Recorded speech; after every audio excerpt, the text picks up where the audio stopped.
Hey friends, thanks for taking time to listen in on a conversation Dick and I had about the Dutch, Italian, Azerbaijan, and Singapore Grand Prix. After nearly 2 months, we have a lot of ground to cover. McLaren is now leading the Constructors' Championship. Did you see that coming? Max Verstappen continues to lead the Drivers' Championship, but Lando Norris, Charles Leclerc, and Oscar Piastri are right there pushing for that win. Each race we discuss has brought a highlight that makes this half of the season truly memorable. But before we get to our conversation, I need to ask, can you help us out? If you haven't already, please take a moment to follow us and give us 5 stars on your favorite podcast app, as well as share this episode with other F1 fans. We know our growth is because of you, and the guys and I thank you. Hope you enjoy our conversation.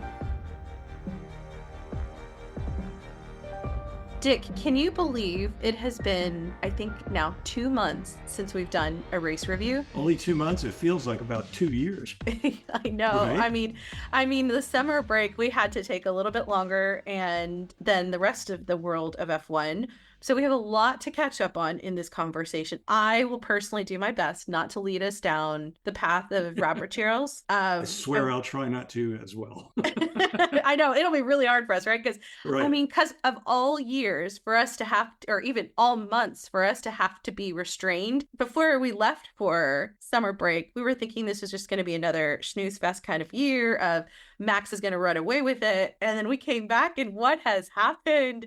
I mean, this is what we as Formula One fans love to see, right? Like every week, You don't know who's going to win. The thing would be that we would need to just kind of go through each of the races as we normally do. But I want to focus on all of them and our highlights and discuss specifically like what I thought was great. And then you can do it. And then we'll see, if we can keep each other in check and not talk about just one race for the next 2 hours. Sound good? Fair enough. Okay. And then we'll do the team analysis and then we'll do our driver analysis. I say this because it's been so long since we did this. I have to make sure I remember how we want to have a conversation because it is so much to cover. So let's get started. Zandvoort, Max not winning and at his home race. I don't even have words. I just remember standing there at the end of the race. Like I literally stood up and I covered my mouth going, I don't believe this. Like this doesn't seem real.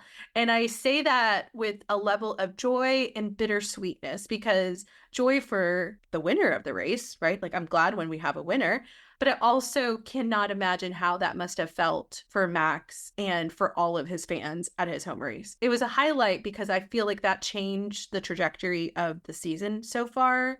Agreed. And I just never saw that coming. Did you? No, because, with that many fans at his home race, guys like Nigel Mansell would talk about, they'd go to the British Grand Prix at Silverstone and they would hear the fans over the roar of the engine and all that. And that was always worth a few extra tenths in their performance. And so, Max has got to be very much impacted by the kind of support that he gets at his home race.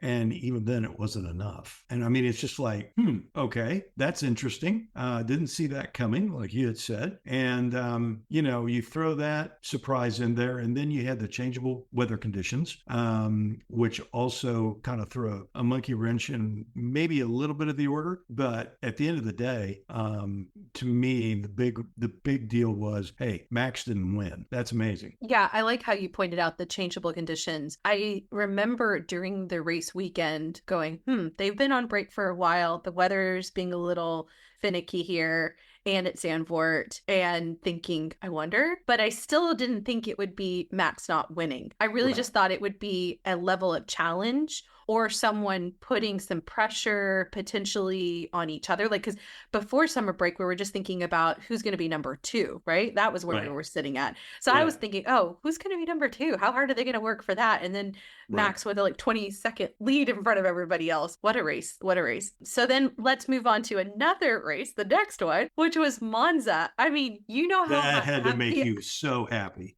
It did. It made me happy on so many levels. Like watching the Ferrari tifosi, like their joy. That was wow. But of course, as a fangirl for Charles, I was just I couldn't believe we were seeing that. It seemed so improbable in so many ways, especially after just a few weeks before having the Monaco win. And I think I texted you and John and said, I think for Charles, that even if he doesn't win the World Drivers' Championship, this will have to feel like an amazing season. Like, and he can walk away from, in my mind, not just from this year, but even from the sport, having those two like bookends of wins this year and know that like that's pretty awesome. Like he's got to always feel proud of that. And the race itself was also so good. So many different moments across the race that I thought this is fantastic driving and made me really happy to spend the time in front of the TV and watching it because it actually was my birthday weekend and I was Nice. my family wanted to have stuff for me and I said, well, yeah, but I still have to watch Monza. Like that's my birthday present. There was actually, I went karting at one of the local places, actually in Andretti karting place. Nice. And we were standing in line and I ended up talking about Formula One with some people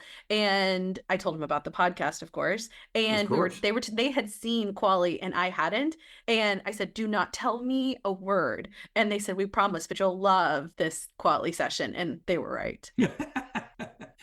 Love it. Okay, so what about you? What was your highlight for Monza? Well, again, Charles's win. And, I was thinking about it, if we were to cast forward in time and this would be super improbable. And yet this is kind of what, the point you bring up about Charles winning at Monaco and then winning in Italy, right? It's like, it would be like if Oliver Bierman were to win the British Grand Prix driving a Haas and then won one of the races here in the United States, preferably Coda, driving for Haas in the same season. It would be the same deal, winning your home race and then winning the race that your team is from. That's remarkable. I don't know that that's necessarily happened that many times in the history of Formula One, if you really think about it. And so, because, like in the case of winning Monaco, I mean, how many racing drivers in the history of Formula One actually came from Monaco? I mean, the list is pretty darn short, maybe half a dozen, something like that. So pretty amazing right there. And then to go and win a Ferrari's home turf, holy smokes. Yeah, amazing. And I'm like you, you can't help but just love the Tifosi, that enthusiasm and the passion and all that. It's fantastic. I love your forecast for Ollie. I like that. I think we need to write that down for next year because the way that kid's been performing, I wouldn't put it past him, right? To do something is amazing like that. I mean, this year's British Grand Prix was such a heartwarming moment. Wouldn't it be awesome if Ollie got to do something like that and then came to Coda? Oh, I like that. Okay, so we'll have to put that down in the notes for next year because you've called a lot of different stuff. And specifically, we'll get to it when we talk about development, but your prediction at the early part of the year about the teams in the development race. Okay, so then the next race was Baku. For me, speaking of Ollie, my highlight was Ollie as well as Renko Colapinto's debut performance. And of course, Oscar's win. And really just Oscar's entire drive that whole race. I think what I would say is in all three of them, and I think I said this in my race notes, is the young bloods that have entered in, showing us just the level of talent that is in some of these young drivers that maybe don't get as much attention, which I do think they need to get more attention. And on a track like Baku, I thought was a fantastic place to see that kind of skill and tire management, all of it, the whole thing. Mm-hmm. Yeah, absolutely. I mean, so I think Baku may have been my favorite race so far this year.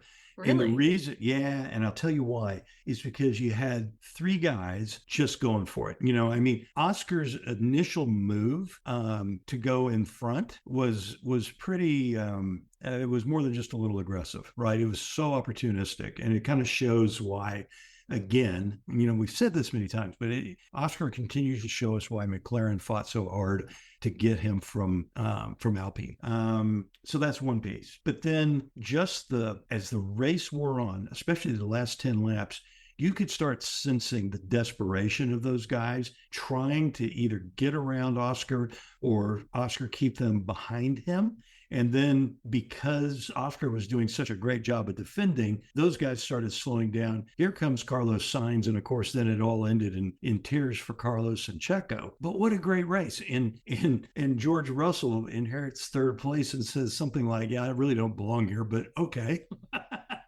And so, man, that was a fun race. I'm sorry for the teams with the crash damage, but as a fan, I love races where, you know that everybody is doing everything they can to wring what they can out of the car while staying in their tire profiles and all that. It was great. Just so much fun. I think you're right. It was one of those races where you just sat there and thought, I don't believe this right now. This is so great. Oh, yeah. Let's move on to Singapore. I will tell you mine is really simple on the Singapore one. I know it was a big race, but the fact that there was no safety car. I kept Remarkable. thinking, surely this is going to happen. Not that, of course, for the safety purposes, I would never want to see someone have a crash or any problems. But I just kept thinking about the tactical, strategic, and I've said that in our race notes as well, just could not believe how we were watching this race unfold and that there wasn't more likelihood of that drama that comes as a result of the safety car. But I thought that that also kept everybody on their toes. Plus, I think that the level of intensity that all of the racers had to have, of the energy and the mental stamina, because with at least with the safety car, they get to go a little bit slower. There isn't the concerns about like the overtaking. So the level of pressure that were on those racers during Singapore and the way that they performed, I was really quite impressed. Oh, yeah. I mean, Singapore is a tough race. I mean, there's some people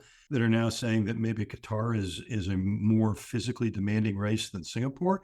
But still, I mean, it's nighttime and yeah, okay, it's warm, but the humidity is at about, 3 billion%. You throw that humidity in on top of the heat and it really becomes brutal. So, I mean, the fact that there was no safety car and nobody like passed out or anything like that says a lot for those drivers. I also think it was kind of interesting where Ferrari rolled the car, out of the container, so to speak. And they looked pretty strong on Friday, didn't they? And then they kind of seemed to either couldn't develop as quickly as some of the other teams, or maybe they lost their way just a little bit. And that was kind of evident when, Carlos Sainz lost the rear end and backed it into the barriers basically in qualifying. And I thought it was kind of interesting that they started off so strong and then just kind of got lost. It was very, very strange, especially given that they were the only guys to win a race last year at Singapore. And I was kind of like, man, you'd think that they kind of had their setup notes and all that kind of stuff, but apparently there was something else going on. Yeah, which is a great thing that we can talk about during our development conversation, which we can do that in a couple of seconds. How's that sound? That sounds great. So on the development, I really like what you were saying earlier, Dick, when it comes to Ferrari.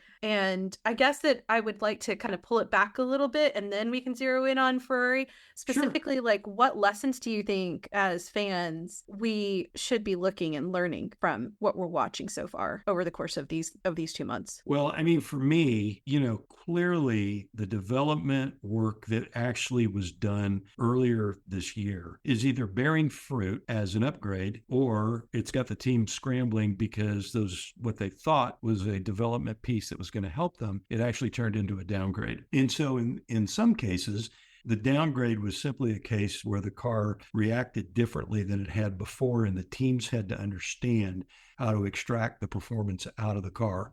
But on the other hand, there's some cases where the upgrade just didn't work as they thought, which kind of leads to the idea that maybe we've got a situation where whoever has the best wind tunnel wins. That's something for us to talk about later. But I really believe that that's one piece there that Formula One, once again, is becoming more and more about competitive aerodynamics. The other piece, though, that I think is really interesting is, okay, we're talking right now, it's the end of September, and there's a lot of teams that are saying, right, we're going to start looking at our 2025 cars. And so the development pieces that you see may very well be just applicable to the 2025 car or the concepts that they're working on, as opposed to, yeah, we need to do these upgrades so that we have a great chance of winning the world championship. So there's going to be this balancing act because they've got budget constraints that they've got to worry about. And so I think it's going to be really fascinating to see what happens. I mean, is McLaren really going to throw a whole load of development bits at the car? I think it could be more like circuit specific stuff as opposed to trying to make another really big step. Whereas maybe a Red Bull who's suddenly starting to really feel the heat, well, maybe they might throw some bigger development pieces on on it than what they would maybe like to, because they want to make sure that they get that constructors championship money. So it'll be interesting. Yeah, I think you're right. And I was going to talk about this later when we got to Williams. I shared it with you and John. I listened to an interview that James Vowles did with the Wall Street Journal over the Singapore Grand Prix weekend. And the conversation about development and the allocate, it was more an interview about leadership and business. That was what I took away, that the audience may have been about like his leadership style and how he runs the business. And he was noting that the development at Williams, he has, I think it was maybe 40, 45 people, right? That's focused on the development efforts.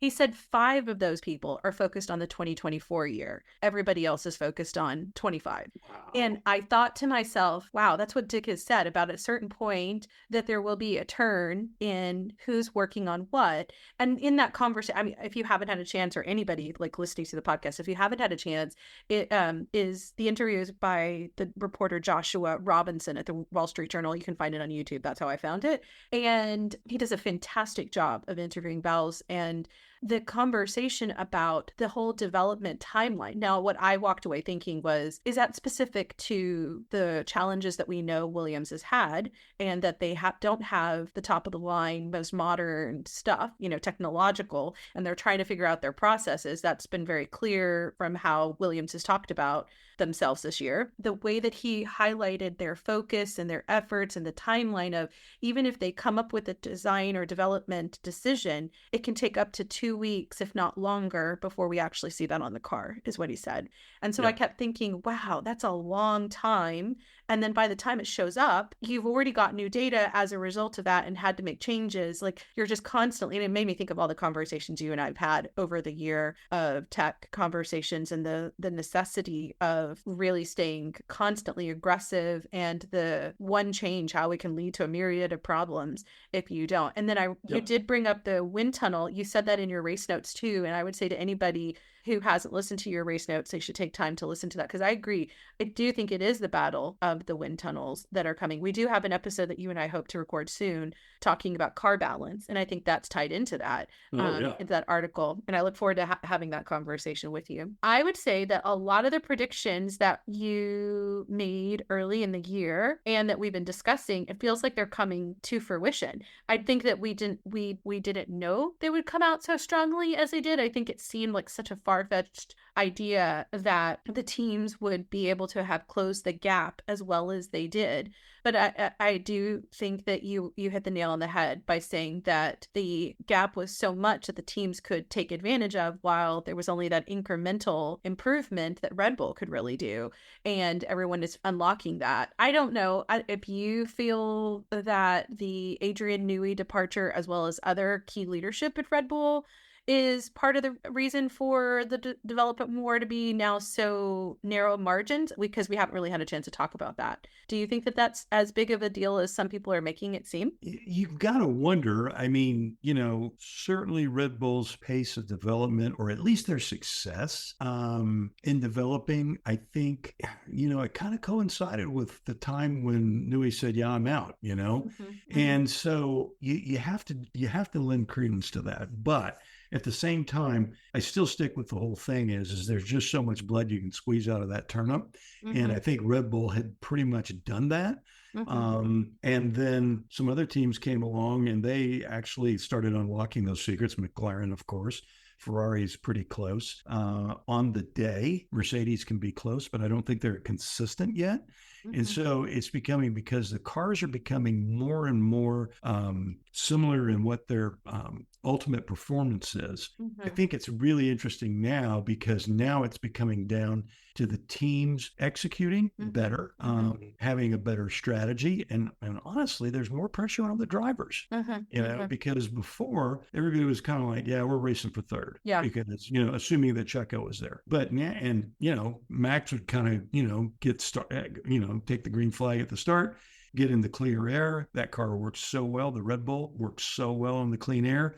Off he goes off into the sunset and hardly breaks a sweat. Well, he did that for a couple of seasons. And now all of a sudden, and trust me, I don't believe for a second it was easy, but comparatively speaking, it was way easier than what they're dealing with now, because they ain't running in clear air.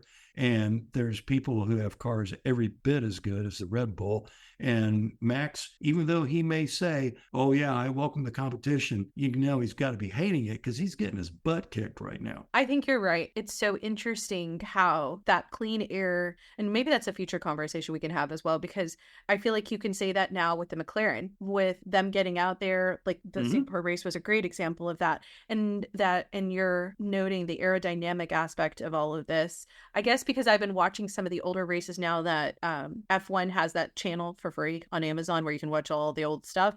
It's fascinating to me to watch those races and see the difference in the driving. And when you think about how different the cars are and the different considerations, I do like how you brought up the strategy. And I do think that consistently, you guys have always talked about the reliability of the cars. It was so different back then. And I'm wondering now if it's the consistency of strategy and the teams being able to really call it.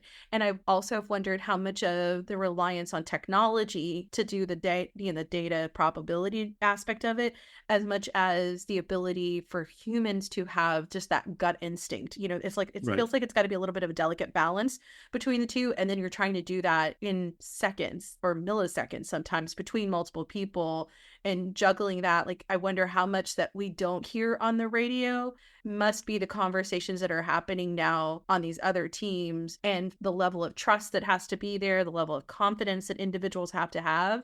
And could that be why sometimes some of these calls that over these last few months people have questioned post-race, because we don't get to hear all that internal discussion? We may never know how people might have been advocating for a specific decision that ended up not being what they ended up doing. And that has been something I've wondered as a viewer. The other thing that I think is interesting when it comes to this development is where, with the announcement of Adrian Newey and Aston Martin, which I feel sorry for Aston Martin in one sense, because this year has to just feel like a slog.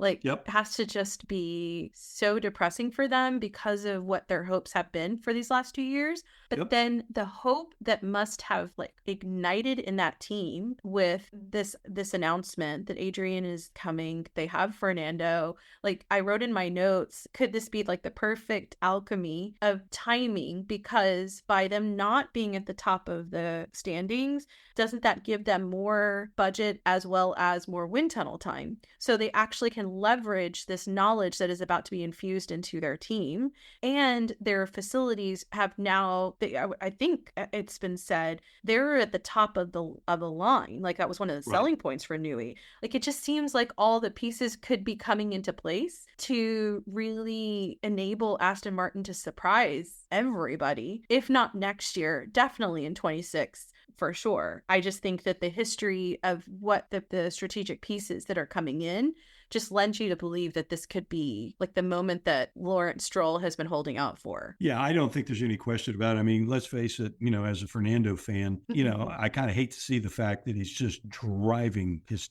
tail off for 8th place. You know, I mean, it's stuff like that. And I'm just kind of like, man, whatever. But, you know, at the end of the day, you know, I think it's pretty questionable just how much influence Newey will have on the 2025 car. I'm going to say it's probably close to zero. But he may have some influence on how the 2025 car is developed. And certainly with the wind tunnel and all that kind of stuff. If the wind tunnel correlates to on-track performance, then, yeah, I think they've got a pretty good shot at it, you know, of at least picking up where they left off in 2023.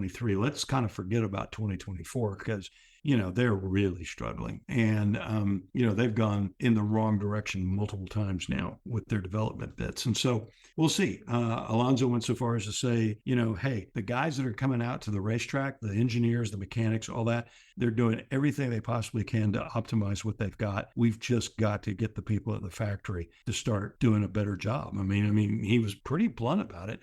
But he said, hey, look, with Adrian coming on board and all that, everybody's getting all excited about 2026. I want to win in 2025. So, you know, that sounds just like something good old Fred would say, though. So anyway, we'll see about it. Yeah, I think you're right. I agree. It could definitely go that direction. So then let's look to the midfield, which is really might actually be more now no longer a midfield, because at the beginning of the summer, or prior to the summer, we looked at them as midfield.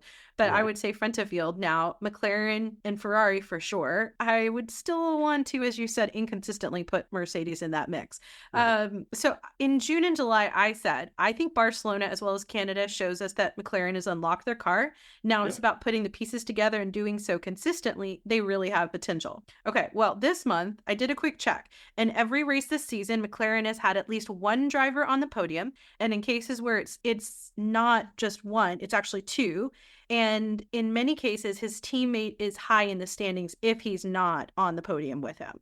And I thought, of course, those 2 races have gotten a lot of headlines because, things like papaya rules and all that. But I think this is quite exciting for the team because their hard work over these last few seasons, especially, are proving up. I think that the team's ability to be in the constructors as challengers comes as a result of both of their drivers. And I know it's been kind of controversial in the F1 community, this whole concept of 2 number ones, but in some ways you can see why and how that has been a blessing as much as a headache as it might be for them as a team to have that. But I mean, Zach Brown and Andrea Stella are capable, hopefully, of continuing to manage that dynamic and be fair. I think I said this in the August race notes that both of them, that I think that as long as they are fair to the drivers are going to maintain that level of competition that you want them to do.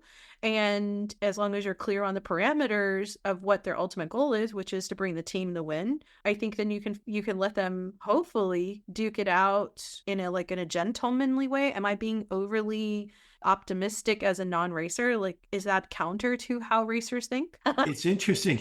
I mean, you pose a great question because, these guys, they're not cut out of the same cloth, right? Mm-hmm. They really, they have no interest in participation trophies. I guess that's the best way to put it. And so, for Zach and Andrea Stella, it's a great problem to have in that you have 2 guys that are winning races and they both want to win, and they're pretty uncompromising. And Oscar has shown a certain level of ruthlessness with even his own teammate that we haven't seen in a while. And that ruthlessness really shows up when you have a teammate who's really, really good, right? Mm-hmm. That's when it really shows up. And so I think that controlling those 2 is going to become more and more difficult. I would suspect this year it'll probably be okay. Mm-hmm. But I think next year, Oscar's probably sitting there thinking, yeah, the gloves come off after this. It's going to be about me. And of course, Lando is going to have to respond to that. And I think it'll be really, really interesting to see. I think they're equally fast. I think Lando is still better over a race distance, maybe by marginal terms, but that's because he's got more experience. And the other part is, and I think this will play really, really well for Lando. Lando drove for McLaren when they were having really, really lean years. Mm-hmm. And Oscar doesn't have that. In fact, when it comes to Formula One, he doesn't really know what it means to just be completely out of it, except for the first few races of last year. Mm-hmm. And since then, they've been strong, but Lando knows what it's like. And so I think that will be to his advantage, at least through the end of this year. That's just my guess. Yeah, I don't disagree with you on that. I also think of I think it might have been an Instagram post or reel that I saw showed from one of Lando's early days in McLaren, how he would go and ride alongside mechanics and engineers and help out in the garage. And even though as a driver, that's goodwill that you build with your team that you can't measure, but it's definitely something that people will remember. So funny. So during my birthday, my sister asked me, well, what do you want to do? And so I said, well, actually, would you watch Drive to Survive with me? Now, I'm not a big fan of Drive to Survive. I think it has its role in the community, but I know she's not a fan at all of Formula One or racing or anything, but I know that so that's why I thought this is a great tool for so many people who aren't interested in motorsport to enter in.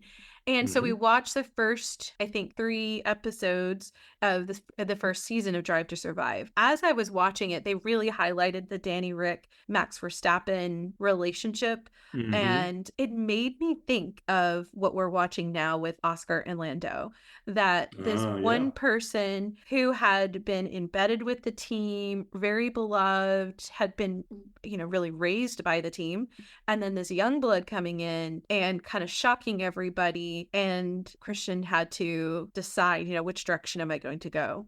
And of course, now flash forward, and we've just now completed the Singapore Grand Prix in 2024, and we're watching the story of these two different drivers from the Red Bull world. And I thought, oh, I hope that's not this isn't going to be a repeat of that drama. I want to see Oscar and Lando thrive and be super successful and really just bring out the best and make good decisions for their careers as individuals as well as for their team. But it just was fascinating to me to watch that dynamic of the team principal having to manage two drivers who have capacity to really do greatness on the track.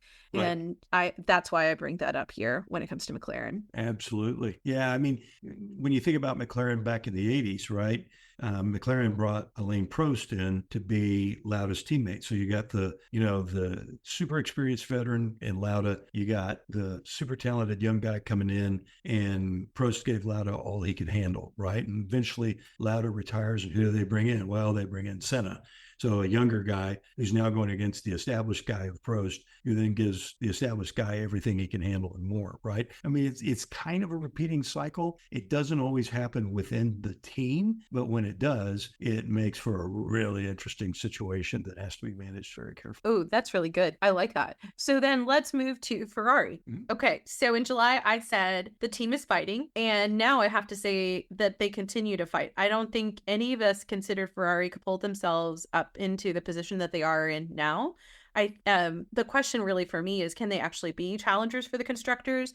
I do know that one of the friends from our community, Troy, he submitted his video from when he was at the Monaco race. He sent me a note and said, yes, the Ferrari win would be amazing. Is it unlikely? Yes. Is it still possible? Definitely. It's about 10 points a race that needs to be clawed back. And I think it's reminded me of 2007 when the McLaren drivers were so busy worrying about each other that they didn't notice Ferrari coming. Now, in Troy's defense, I just read that quote. That was before the Singapore race that he sent me that. Sure. So I don't know if the maths that I will say, Troy even said he hadn't done the math. And so anybody in our community is welcome to write us back and say that that's possible or was possible pre-Singapore, and then whether or not it's even possible now post-Singapore with the way that the race standings ended up. But I have to say that it would be kind of awesome to see Ferrari come out as some kind of sleeper by the time of that final race. I don't know all the numbers that would need to happen, who needs to show up where, and the other person, the other drivers where they need to be in the standings for all that to happen, because as you and John know, I am not the math girl at all. But I would think that would be so awesome if everyone talks about the year, what year was that? 21, when Max and Lewis had that to the last lap moment. Right. Was it 21? Wouldn't it be awesome if it was really like 3 drivers by the time we got to the last race? I mean, that would be so amazing. So if that could be a Ferrari driver, and I as much as I'm a fangirl for Charles, I don't care if it was Carlos, but I think it's not statistically possible for Carlos to get up there. So it would have to be like Charles and one of the 2 McLarens and then Max. So I don't know. I think it's still going to be Max. Yeah, it could be 4. That's right. So, yeah. Okay. So what are your thoughts about Ferrari? You started talking about their development earlier, and I didn't let you go all the way forward, but feel free now. Yeah, no problem. It's really interesting to me because I think Ferrari is one of those guys, one of those teams that could really do a little bit of a surprise to so many teams. The problem is, to get to McLaren, they got to get past Red Bull consistently, right? Mm-hmm. And I think that's going to be a little bit of a tall order for them. But all they'd have to do is have a couple of 1-2 finishes. Not only are they scoring max points, the other part is they're preventing somebody else from scoring points by being 1-2, right? And that really is true for any team, of course. But it's going to be more likely to see those 1-2s than with say McLaren than it would be with Ferrari. But anything's possible. That's why they run the races. That's right. I agree. Okay, what about Mercedes? I'll tell you. This goes back to my point about the James Vowles interview. In there, when you talk about the development timeline, when I think about Mercedes, now that these are the away races, I'm wondering how that timeline is going to impact any of the decisions that I think Mercedes is making. Because I think it was in June or July, I had watched that James Allison interview that he had said that they had unlocked the issues with their car. But I'm just wondering if that timeline is applying to them just as much as it is to Williams, maybe not to the same level, but trying to catch as much as they can and get it onto that car and get it shipped out from wherever it's got to be shipped, and then actually getting the data. And so I'm just wondering, as much as they would like to, it's got to be super frustrating for them to know that it's not a simple adjustment and it was really about their fundamentals to begin with. Right. Yeah. The whole concept that they were using on the car had to change. Right. And once it did, I mean, Lewis has been happier. And certainly from a development standpoint, what they're able to do is pretty amazing. But, time and distance has to be the enemy when we're talking about development. The other thing that I just kind of throw out there is you keep hearing these stories about Mercedes going and purposely sabotaging Lewis. And we saw that, with starting him on soft tires at Singapore and all this kind of jazz. And I'm like, you got to be kidding me, man. These guys are doing their very best to finish as high as possible in the Constructors' Championship. Lewis is the guy right now who is going to help them score a whole bunch of points, him and George, right? You don't want it to be just the George show. Lewis needs to be there. And of course, Lewis has won this year, which is awesome. But to say that Mercedes is sabotaging Lewis deliberately is kind of crazy. I agree with you. It makes, to me, it seems nonsensical. Right. It doesn't, because ultimately Formula One is a business. Why would you sabotage your own product, your own marketing? Like it doesn't do anything good for your brand. To me, I think it's people who aren't really looking at this past their nose, like they're not looking very far. I don't know if that's not intended to be an offensive thing. I just am so confused by anybody who would think that.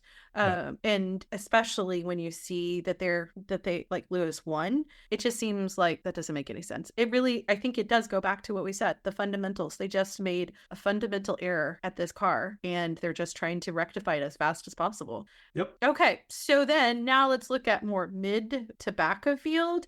And I don't think, like I said, I don't think that this team will feel this way in a couple of years. But right now, Aston Martin, what I said in July was, I can't put them in the front. I don't even know that they should be in the middle of the field. I feel sad for them. It feels like we're watching a repeat of Seb's reality when we watched Fernando.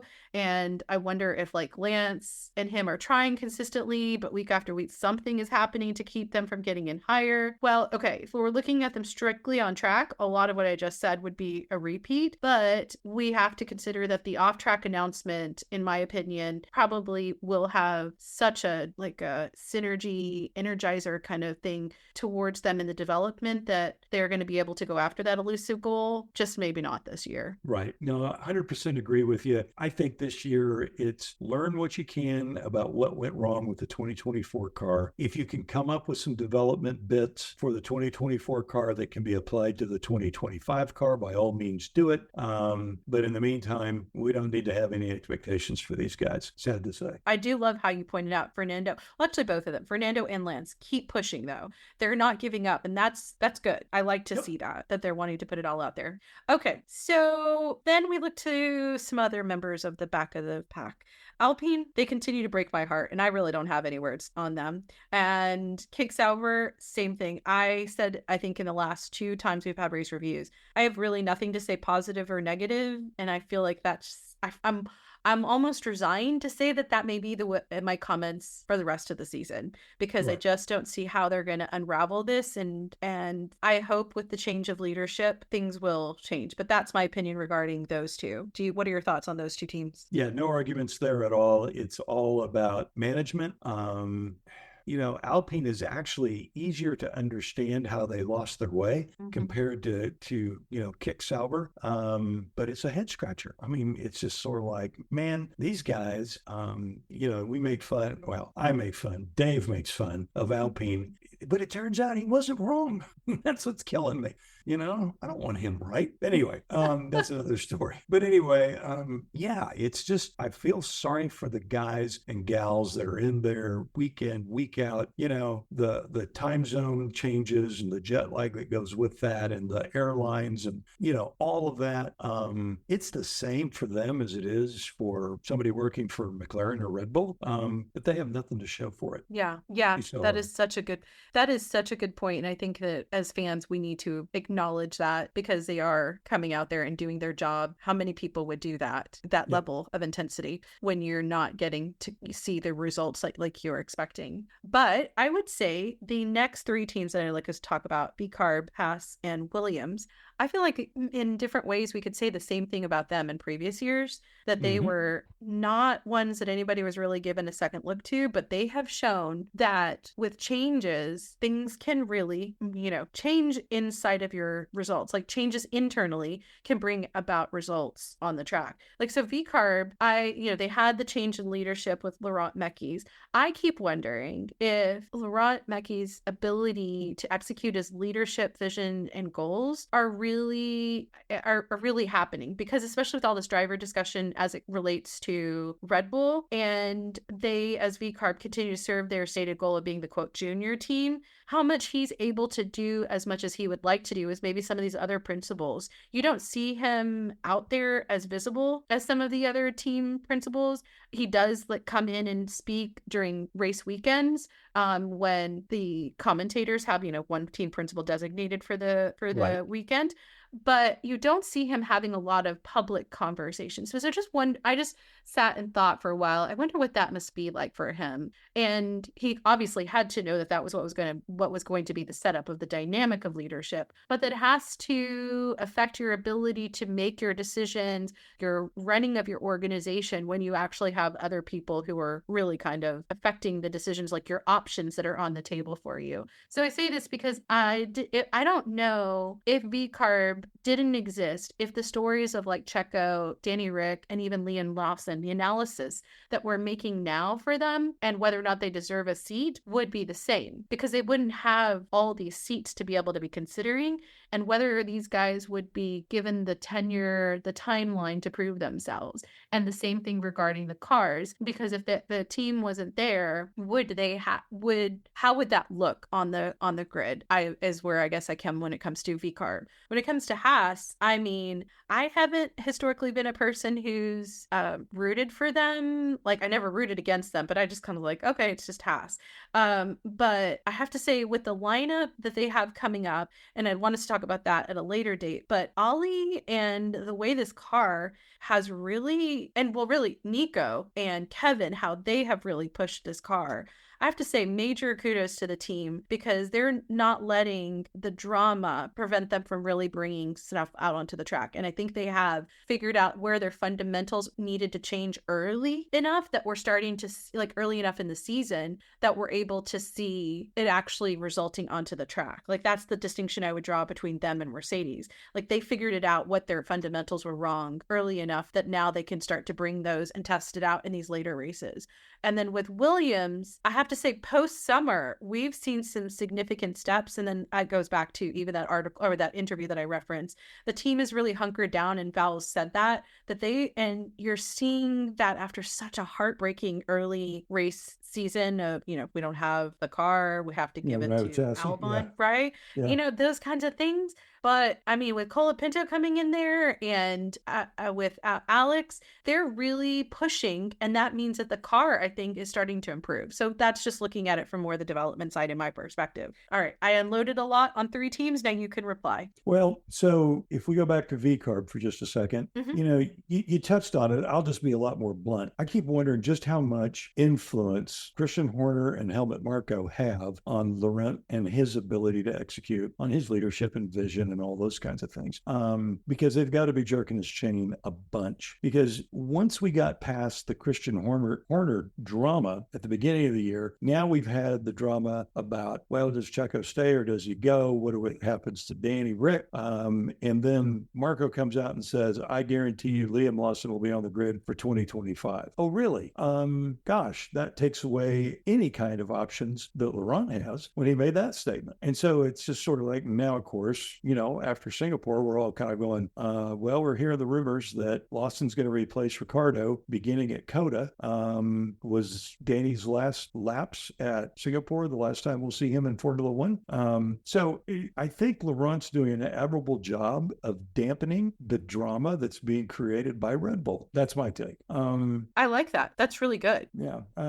For Haas, it really kind of shows that much as I like Gunther, moving Gunther out and bringing a team principal in who's an engineer, not a businessman, has definitely paid dividends, or at least it looks that way. Now, we'll know more next year, right? But it sure seems to me like that it's a much more steady hand. You have an engineer leading the team, so he can't be fooled by engineering promises that don't turn out, because he's going to ask the hard questions. They've done well, and yet at the same time, they're not going to be penalized. In fact, they'll do well in terms of having more budget for development of the 2025 car, more time in the wind tunnel, more time with the CFD piece. So yeah, let's see what happens. And for Williams, I'm glad to see Williams doing better. I hated to see Sargent get sacked. I mean, we knew he was going to at some stage. We thought it was going to be at the end of the year. It actually came early. And certainly Colapinto is showing that he is a major talent. So, and now Albon has somebody that's going to push him really, really hard. So yeah, makes it interesting. Yeah. I think what you said about Haas, I have to reply to, is last year they were in P10, right? And this year, it doesn't look like that's where they're going to land. And I think that's going to be in the course of their history as a team. I think we'll look back at 24 and say it was a pivotal year. And I do think you're right that changing the team principal to someone with an engineering background, like when I listened to Ayo Komatsu, actually he sends out newsletters like almost every week talking about the race. I literally forwarded it back to myself and wrote, what a refreshing email of how he talked about the race weekend. And that was earlier in the year. And I feel like he just has this calming demeanor that for a team that I feel has been for its whole existence kind of stressed out, like hustling and not seeing the results, that having that even keeled personality, someone who's thinking super analytical. And I think it's so wise that you highlighted that he as an engineer can't get the runaround from engineers. Like he's going to be able to call it out. I think that that's exactly what Haas needed. And then with Williams, I love what you noted that Franco is now really getting to put the pressure on Alex. I think we saw that during the Singapore race, especially. Alex is feeling it. And I think that that's good, especially if Carlos is going to be coming next year. Alex is getting a taste of pressure from a rival that I don't necessarily know that he's really had. And that's good for him. And now, especially after his post Red Bull tenure, right? Like I feel like he's done a lot of the mental health work that he needed to do to recover from that. And so it'll be very interesting to watch how he responds over the rest of this year and prepares for next year coming in with Carlos. And I would add, I think Carlos may wind up looking like a genius for having picked Williams. That's right. I think you're exactly right. I think it was an article I read, or was it some podcast I was listening to, I can't remember which, that highlighted that any team that has had Carlos, you see within a year or two that they make some major development strides. And the person was noting that it's because of Carlos's personality that he's super like congenial and also gets into the weeds, but not in a way that it's like geeky or obnoxious, but that he really gets in and just dives into it. And I thought that's really good for Williams. They need that. They need that experienced hand that he has had. Plus, coming from the Red Bull Academy, the level of training and racecraft that he probably got through those years, let alone all the other teams that he's driven for. I mean, and of course, Ferrari. This will really benefit Williams on so many levels. Absolutely. So that's actually leading us into the drivers. So let me just take a pause and we will move on to that in just a moment. Okay, Dick. So let's move on to the drivers. Max, Checo, Yuki, and Daniel, we've been looking at them all as the same. Okay, we've talked about it. I personally am not counting Max out. I think that statistically, again, someone could check my math. I think that Max could still win the championship, but I think next month's really going to be the place that'll help us to see whether or not Red Bull has really corrected their issues, and I think that they will have, and Max will resurge. I do think that Checo is frustrated, and I don't know that he can turn it around. But that said, we are going to the Americas, which will allow him to feel like loved and appreciated, not to mention the break that's happening right now. So I I could see him somehow coming back into Coda, and we see a different Checo, and he pulls out some great performances. With Yuki, I think he's really trying to put himself out there, especially like, wow, that Q3 in Singapore, I did not see that coming. I was kind of shocked by that. And then you alluded to it, you know, Daniel and his Singapore. I put it in my race notes. I feel like it's an odd situation watching that. I feel for someone like him who's been in the sport to have all this public discussion about him and not have clarity, it's got to be rough. And we've watched, especially through things like Drive to Survive, him and his mental health and frustrations and emotions. He's not one to not put his emotions out on his sleeve. I just feel, in that sense, I feel a lot of sympathy for him. Yeah, I do too. I mean, you know, the other side of the coin is when we talk about Danny, you know, he got 13 years in F1, won, I don't know, 7 or 8 races, or maybe a little bit more. Certainly made plenty of money, huge personality, great for the sport. But a 13-year career in professional sports is pretty amazing. And I think it is something, even though if Singapore was his last race, I'm sure it's not the way he would want to go out. I certainly wouldn't want to go out that way. But on the other hand, he can sit there and look at it and hold his head high and say, you know what? I had a heck of a career. And, you know, we'll see Danny Rick somewhere. I don't know where, but we will see him racing something. It just won't be in Formula One. And you know what? I would love to see him be in a situation where he's competitive and having fun and in with a shot at winning every race he enters, because that's not where he's at right now. And you can see it in his demeanor. You know, the smile doesn't come as quickly. And so wherever he goes, I wish him well, and I'll be cheering for him. Yeah, I agree. Maybe we'll see him in IndyCar. Yeah. Oh, he'd be fantastic in IndyCar. Can you imagine him in NASCAR? I mean, my goodness, that with that personality, he would be an absolute hoot. It might be enough to make me watch some NASCAR racing, maybe. Maybe here too. Okay, well then the other duo, the Ferrari boys. I think Charles is ready for Lewis's arrival next year. I think, like I said, with the Monza and Monaco, those were wins, and then the podium in Zandvoort and Baku. Unfortunately, you know, the Singapore quali didn't allow him to position himself for that podium and or that win. Post-race, he gave an interview, was very calm, very level-headed, and I think he was realistic in his expectations for the rest of the season. Could he get that championship? I think it is a really, truly a long shot. I feel like once we get through COTA, Mexico, and Brazil, we'll know if Ferrari has actually figured out their car and he can give them that push. Then on the other side of the garage, I would say with Carlos, he seems to be very much at peace and settled. I think he knows he's doing his job. He's enjoying the remaining amount of time that he has at Ferrari and giving in some decent drives. I mean, he's in the middle of the pack when you look at the standings with Hamilton, Russell, and Perez. I mean, that's not bad, but it's also not good great. Yeah, it is. And so I think with them, it's not all on the drivers as to where they are in the championship standings. I think some of it really has to do with the team and or the car. But I feel like those Ferrari boys are doing as good as they can. Yeah, I think so. And I think, you know, Ferrari to a certain degree, and Mercedes to a lesser extent, they've got cars that are kind of circuit specific. And so I think you'll see race weekends where Ferrari is more competitive than they might be somewhere else. You know, I thought Ferrari looked really good at Baku. They didn't have the best car, but they executed really, really well. Charles and really Carlos too. Those guys drove really well. It was unfortunate for Carlos, but okay, you know, sometimes you come back to the pits holding just the steering wheel, you know.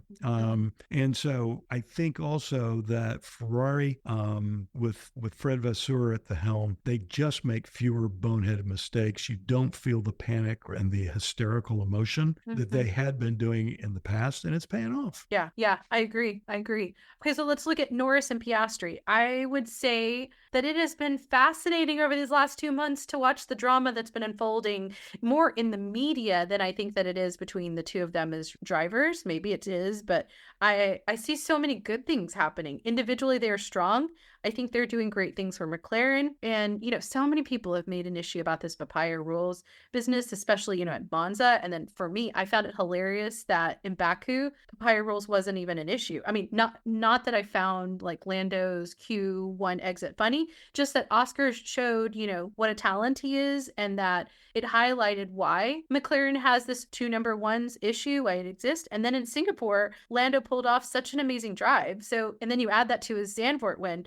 I'm really proud of him and his ability to go forward and give his all. I feel like we're watching him mature in front of our eyes. And with Oscar, it's been such an exciting to see him do so many things that seem impossible or super risky, and how he courageously takes that risk, and also how it's paid off. Yeah, no question there. I don't know that I have that much to add other than to just reiterate. I think Zach and Andrea Sella have a really good problem on their hands, and it's probably going to be a long-term problem unless, of course, another team comes and poaches one or the other. And sometimes, teams get broken up over a period of time. We're seeing that with Mercedes at the end of this season too. So, but all that said, I think both of those young men are driving supremely well, and it's fun to watch them, like you say, kind of grow before our eyes. Mm-hmm.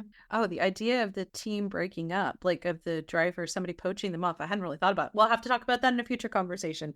That's an interesting idea. Both in talking about the team breaking up, Mercedes, Hamilton, and Russell. We kind of alluded to this, and I really think that it's true both in the team's development, but I also think in the drivers. I just think they're frustrated. And I hope that over the break that they get the rest. After they left, I think it was Zandvoort or Monza, Lewis had a post on Instagram where he talked about the emotion that he wasn't expecting to feel when he realized, it had to be Monza, of the last European race and the last time he was going to be sitting in that room with his Mercedes team in that way, because it would be all the flyaways. I wondered how much of this is starting to hit him, as much as he must be looking forward to moving to Ferrari. That's a big chapter in his life that's closing. I think Lewis has handled it with enormous, I'm going to use the word grace, and maybe it's better to say class and style, because I have no doubt that he's given everything he's got, and he's still questioning strategy and all those things on the radio, which says to me he's out there taking all of this very seriously, even though he's coming to the end of his time with Mercedes and really, getting towards the end of his career too. And I think he senses that. He's certainly, I think, acquitted himself very well as a sportsman, which you wouldn't necessarily say for a lot of drivers. So yeah, kudos to him. Okay, so we've talked about them a little bit during the team discussion, and kind of bled over into looking at the 2 drivers of Aston Martin, Alonso, and Stroll. All I can say is I reiterate or reinforce what you said earlier about Fernando's ability just to keep on going. I mean, he has a heart of a lion when it comes to racing. I'm just constantly impressed by his relentless pursuit of literally every lap, every point possible, and not letting up. I mean, that level of pursuit, it's quite remarkable. Yeah, I mean, it's why I'm a Fernando fan. He, growing up as a kid, I had 2 or 3 drivers that were like my guys, and Mario Andretti was one of them. And truly, Fernando is a modern day Mario. And I don't know if that's more a compliment to Mario or more of a compliment to Fernando, because both of them are just, living legends. And so, yeah, pretty interesting. Albon and Colapinto. We talked about it again during a little bit during the development. I am really looking forward to the next races to see if this consistently shows up, what we've seen of Franco, because their tracks will be different. There will have the gap. I've also wondered, the initial adrenaline that starts to, that gives you that oomph to do something new. But then once you start to continue, like when you start your first days in a job, you're really good at it. You're really wanting to impress. You're wanting to just really stand out. But then 5 months in, 6 months in, you start to see the gray areas, the not gray areas, the luster just starts to go off a little bit. Right. And do you continue to bring it? And how do you set the bar for yourself? As well as, are you an agent of change inside the organization, or are you the person who's just going to now kind of fall in line and let the status quo culture define you? It'll be interesting in my mind to see how Colapinto. My expectation is that he will help them move forward. Otherwise, I don't think that they would have chosen him. No, and Valls has said that Colapinto ought to go to the second seat at Audi next year, which based on what he's doing right now, I mean, it's kind of hard to argue it with, right? I think what's really interesting is that Colapinto gives all indication of really not being that impressed by Formula One. He's kind of like, yeah, whatever. And he's just going out there and making a statement. Yeah, I mean, that guy, it's funny. I kind of checked in with a few of my friends that are connected in F1 about this guy because I didn't know anything about Colapinto. And the overwhelming feedback that I got was, oh yeah, this guy may be something really, really special. So, hey, we'll see. All the more that we should be watching the feeder races. Right. I think people need to do that. But that actually is something I want to talk about later. But okay, so his other seat that we're hoping he might, or the other seat we're hoping he can get into would be the Audi seat. So the current occupants of that, Valtteri and Zhou, and then the other two pairs, Nico and Kevin and Pierre and Esteban. I kind of see all of them in the same grouping right now. I reserve my thoughts on Valtteri and Zhou. It kind of it dovetails out of the team itself. Same thing with Pierre and Esteban, but I am just so impressed with Nico and his ability to keep pulling it out. I mean, he's never won a race, and lots of people like to make comments about that. But clearly, given a decent car, he has racing skill and is able to bring the points in that the team needs. And I think that's why Audi wants him. And I think it would be fantastic to see him and Franco matched up with one another. When you talk about experienced hand and a young star that maybe nobody really ever was paying attention to enough, outside of those insiders that you noted, but that tenured hand that he brings so much value to that team. And with Kevin, I think that I don't know how the rest of the season will go. I felt really bad for him of having to miss the race that he had to miss. But the other side of it wasn't like an all of a sudden snap decision. It was an accumulation of points. And we had been watching some of the other actions that led to those penalties. Whether or not that should have been the moment that kind of tipped it into the direction where he got, he had to be withdrawn from the race. That's the question I think is more controversial and questionable. But I really hope for Kevin's sake, he really is able to enjoy this and the rest of the season. Yeah, no question about it. I mean, my comments about Kevin are probably somewhat aligned with kind of how I feel about Ricardo. Obviously, Kevin did not win, Formula One races like Ricardo and all that. But, Kevin is an immensely talented driver. But I also think that because of his aggression, I think that he got himself into trouble on a few occasions and, over driving and, trying to make up for a lack of performance. And I think at the end of the day, that's probably hurt him. But that said, he's had a long career in F1. He's done well. And he's enough of a racer that I'm sure we'll see him somewhere else. Last thing I'd like to talk about is, if I'm a new fan, what should they keep in mind regarding these races? Well, I would say this is why I love Formula One. On the team side, the development, when it's about squeezing out, as you said, that last drop out of the turnip and get that full potential. And right now, when we see the margins are so tight and the stakes are so high, we don't get that every year. But when we do, it's like a wow situation. And I am looking forward to the rest of the season. On the driver's side, I think this year's races have shown us that we have to watch F2, F3, and F1 Academy. I think that so much of the focus for a lot of fans has been on the F1 side, which rightly that is a wonderful place. And this year's silly season didn't really see a lot of seats open up as much as I had hoped. But that said, the talent that's coming up is well worth our support of watching those races, learning who they are, learning what they're doing. And Colapinto and Behrman are excellent examples that if you're not paying attention, they come into Formula One, you may not understand why the teams have chosen them and what you could even expect as to the racecraft that you're going to see on there. I know many of us love the seasoned drivers, and I love how today you've talked about 13 years that Danny Ricks had. Like that is an accomplishment in and of itself. So it will be hard to see them go, but I'm also excited to see like what the new talent's going to bring and how they're going to perform and how they're going to wow us. And that's like, I just love this year. I think it's been a fantastic year for us. Yeah, this has been certainly a much, much more entertaining year. And as the season goes on, I've kind of suspected this was going to happen. But after the summer break, the level of competitiveness, the level of intensity has gone up, just as Lewis Hamilton himself predicted. He said, man, oh man, he said it right after maybe it was Budapest. He said, the way things are going, the last half of the season is going to be just so much fun for the fans. And I think he's right. This could be one of those seasons that is very unique to Formula One in that there's multiple teams, multiple drivers that can win any given race. And so for the new fans, I would say this is not necessarily the norm in Formula One. Usually it's one team gets it right, and that team has one driver that's super dominant, and they go out and pretty much win everything in sight. So when you have a situation like we've talked about, hey, we could have 3 or 4 guys fighting it out for the world championship for over the last couple of races. That's going to be a hoot. So fingers crossed that that's what we see. I hope you're right. I think you are right. Well, Dick, I thank you so much for your time to review not just 1 month, but 2 months. And it will 4 not races. be, yes, 4 races. But we have now a good restful month of October. And then they get to come to our home country in our backyard. I'm super excited for that. And I look forward to our next conversation. It'll be great. Okay, friends, what did you think of our conversation? Drop me a line via email, sabrina@2guysaGirlandF1.com. Can you help us out? If you haven't already, please take a moment to follow us and give us 5 stars on your favorite podcast app, as well as share this episode with other F1 fans.